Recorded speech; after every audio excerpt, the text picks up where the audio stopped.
দেশে চলমান নৈরাজ্যের প্রতিবাদে নিরাপদ সড়কের দাবিতে শিক্ষার্থীরা আন্দোলনে নেমেছেন, এমনটাই মনে করছেন বিএনপি মহাসচিব মির্জা ফখরুল ইসলাম আলমগীর।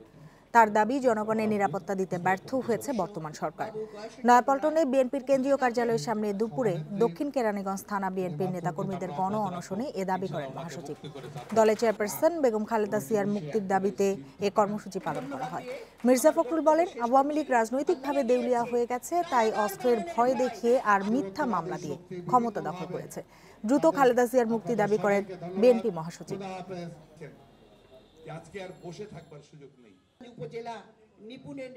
সারা দেশে যে নৈরাজ্য সৃষ্টি হয়েছে তারই প্রমাণ এটা।